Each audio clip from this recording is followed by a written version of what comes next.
South China Morning Post, 5 March 2024. The friendship here between China and North Korea does not necessarily portend ill for U.S. allies. China maintains client states and impoverished allies. North Korea, one of two lapdogs employed by China, is classified as a rogue nation. The alternative is Pakistan. Amidst the escalating tensions on the Korean peninsula, China, serving as a conduit and fortification between North Korea and the international community, is again at the epicenter of geopolitical uncertainty. Following a meeting on the margins of the Munich Security Conference on February 16 between Chinese Foreign Minister Wang and U.S. Secretary of State Antony Blinken, there was a perception that both nations were intensifying their collaboration to alleviate the crisis on the Korean peninsula. Nevertheless, the bilateral friendship here between China and North Korea further complicates the situation and draws attention to Beijing's involvement. This year marks the 75th anniversary of diplomatic relations between China and North Korea. Cooperation has been pledged in all domains, including the maintenance of regional stability and security.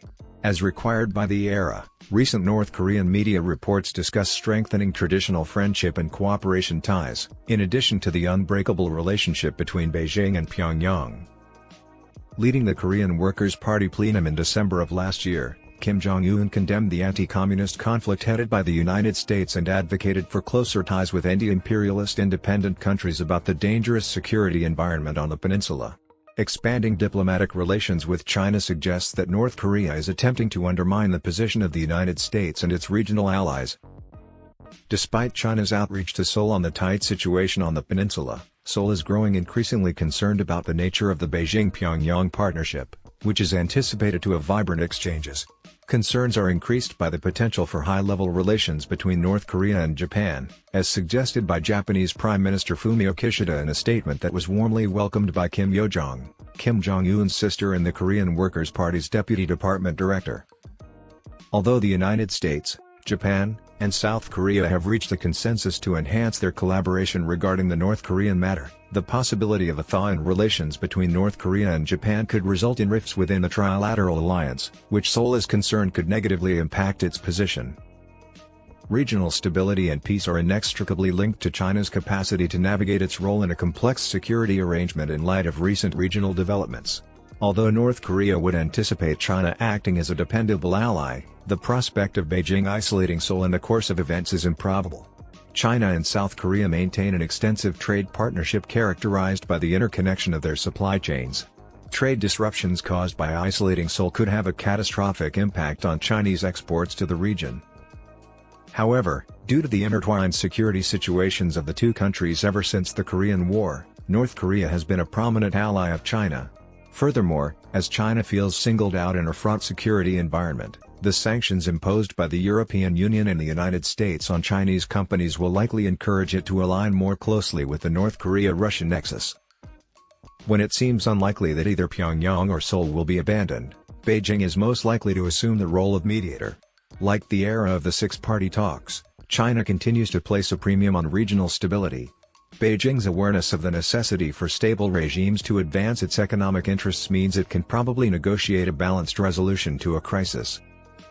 Nonetheless, China's assistance has almost invariably bolstered North Korea's resolve.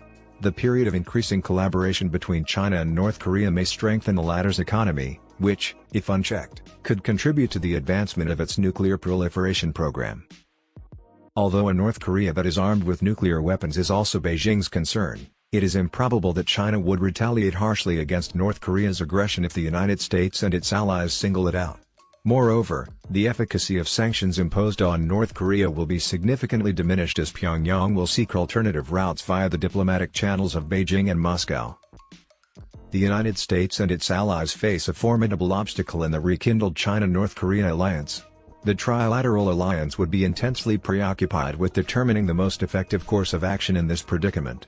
The potential outcome of harsh measures and retaliatory confrontations is an intensification of China's hostility towards North Korea. It is improbable that peace and stability could be promoted in the region under such circumstances. Conversely, cooperation might represent a more viable course of action. Therefore, to prevent alliance rifts, Washington should approach collaboration as two distinct matters, collaborating closely with Tokyo and Seoul to ensure that neither of its allies feels threatened to the point where it could result in divisions. Concurrently, the United States and China should pursue cooperative initiatives concerning North Korea. While remaining aware of the potential dangers posed by the China-North Korea alliance, Washington must be amenable to collaborating closely with Beijing and prioritizing their shared interests in the region. A closer partnership with China could potentially encourage North Korea to engage in dialogue and cooperation soon. Washington must warmly adopt any indications of diplomatic collaboration and progress that may arise from such an agreement.